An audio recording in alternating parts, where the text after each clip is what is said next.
Baik, dalam jam ini juga kita ingin melihat kepada perkembangan gerak kempen PRN Johor, begitu juga dengan isu yang dimainkan menuju ke hari kemuncak pengundian pada Sabtu ini. Untuk itu kita akan bersama dengan Dr. Hamidin Abdul Hamid, Fellow Penyelidik Ilham Center, bersama dengan saya untuk kita berbincang mengenai isu ini. Assalamualaikum. Waalaikumsalam, Abizi. Baik, Doktor, mungkin bagaimana Doktor melihat kepada gerak kempen pada ketika ini? Adakah mungkin ia didominasi oleh isu nasional ataupun isu tempatan sendiri? Okey, terima kasih Abizi. Saya kira pertama yang kita perhatikan dalam konteks gerak kempen yang berlaku dalam pilihan raya negeri Johor kali ini, ianya lebih hidup. Okey, ia lebih ceria, dia lebih bermakna jika kita bandingkan dengan apa yang berlaku semasa pengamatan SOP kempen pilihan raya di Melaka pada 2-3 bulan yang lalu. Jadi kita lihat dalam konteks pandemik, dalam konteks SOP ini, kita melihat berlaku kempen yang boleh dikatakan sangat aktif di kalangan parti-parti yang bertanding di Johor ini, dan terutamanya kerana kita melihat pertama kali dalam sejarah pilihan raya negeri di Johor ramai banyak parti yang terlibat, sehingga kan ada di setengah kawasan pertandingan antara 7 penjuru. Dan jika kita melihat kepada apakah isu-isu yang mendominasi kempen kali ini, saya kategorikan atau bahagikannya kepada beberapa isu utama. Kalau dalam konteks politik secara keseluruhannya, isu utama yang diperkatakan oleh Perikatan Nasional contohnya memperlihatkan kepentingan isu kepimpinan yang telus, kepimpinan berintegriti, anti rasuah dan sebagainya. Dan kalau kita lihat Barisan Nasional kekal ya dengan tema tradisi mereka, kestabilan dan juga pembangunan. Itu satu yang dibawa oleh Barisan Nasional dengan jelas. Bagi PH, kita lihat PH juga menggunakan isu yang digunakan pakai di peringkat nasional dalam konteks ketelusan, pentadbiran dan sebagainya. Jadi dalam konteks ini saya melihat ianya amat jelas bahawa persaingan untuk memenangi hati pengundi itu berlaku dalam konteks kempen dan isu-isu yang dimainkan oleh parti-parti politik. Pada masa yang sama, kita melihat kemunculan parti-parti baru seperti Pejuang, seperti Muda juga telah membawa perdebatan tentang isu yang lebih jelas. Calon-calon muda contohnya lebih membawa kepada kepentingan polisi dalam politik. Dan saya rasa ini menarik, sementara Pejuang menekankan tentang kepentingan keterusan, berintegriti bagi kepimpinan politik di dalam konteks pilihan raya negeri Johor.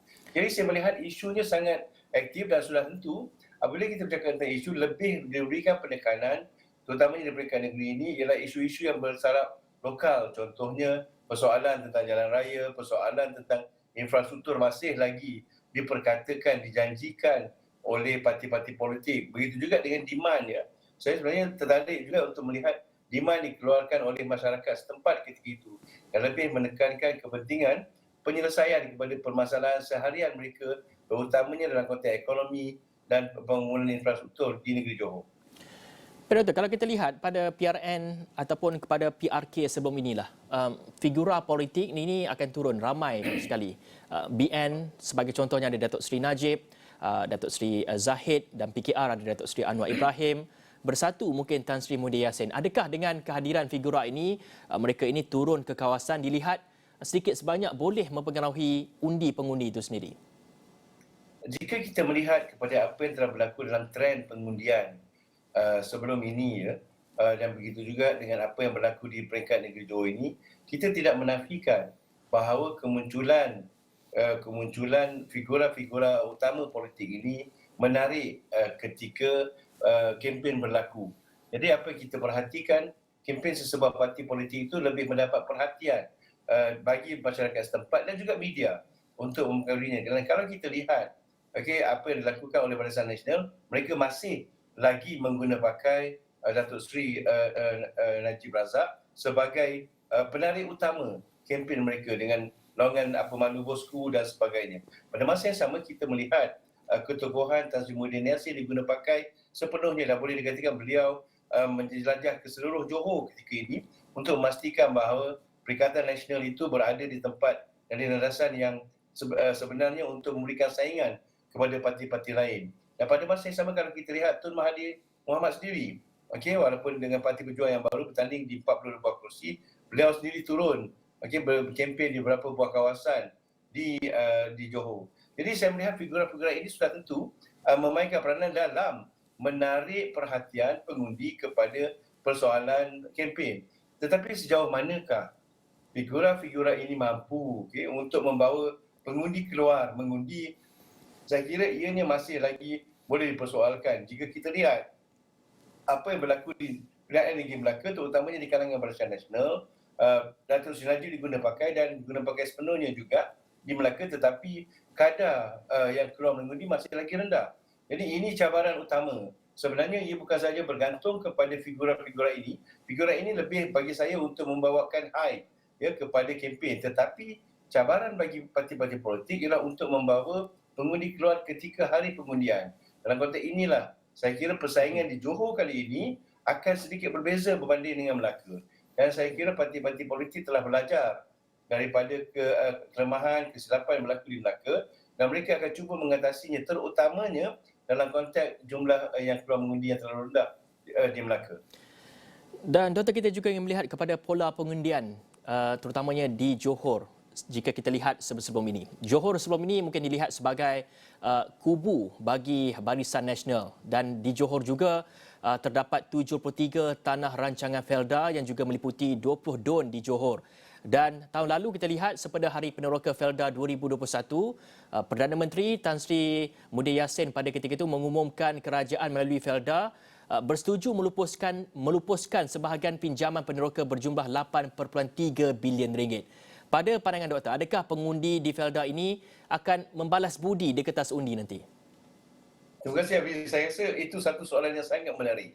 Ya, kalau kita melihat dalam konteks Johor ini dan konteks nasional politik, ramai yang akan mengatakan bahawa Johor ini adalah fortress, kubu kuat. Tidak mungkin UMNO atau Barisan Nasional kalah. Tetapi sebenarnya kita menganalisa keputusan pilihan raya, kita sudah melihat perubahan dalam konteks pola pengundian di Johor ini sudah bermula pada tahun 2008 lagi.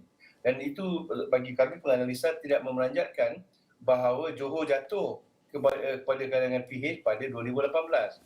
Dan kalau kita lihat juga 2018 juga menunjukkan bagaimana pengundian terutama di kursi-kursi Felda yang terletak berhampiran dengan kawasan bandar, di kawasan Kulai, Tertinggi dan contoh Segamat dan sebagainya, kita lihat sudah mula beralih kepada PH, bermakna Felda pengundi-pengundi tradisional yang selalunya dilihat sebagai fixed deposit UMNO itu telah bermula. Dan kalau kita lihat kali ini juga, Abizi, menarik untuk saya laporkan, amatan kami di lapangan menunjukkan persaingan sedang hebat berlaku di kawasan yang kita kenali sebagai jalur biru di negeri Johor, iaitu kawasan di bahagian timur daripada Pengerang hinggalah ke N32 di Indau, sebelah timur Johor. Itu selalunya dikaitkan dengan kawasan yang dinominasi oleh UMNO dan juga Barisan Nasional. Tapi kali ini kami melihat bahawa persaingan wujud dan melihat kepada sambutan yang kami lihat di Felda-Felda, terutama di kawasan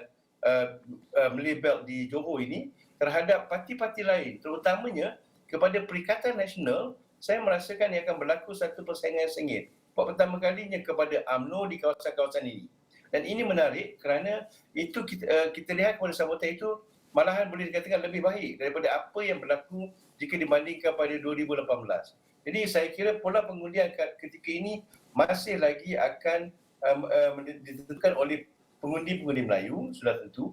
Kawasan luar bandar sudah tentu juga akan menentukan kerana mereka mengundi hampir 23 buah kursi di Johor. Tetapi pada masa sama saya melihat persaingan memenangi terutama di kawasan luar bandar itu semakin sengit dalam konteks pilihan raya negeri Johor.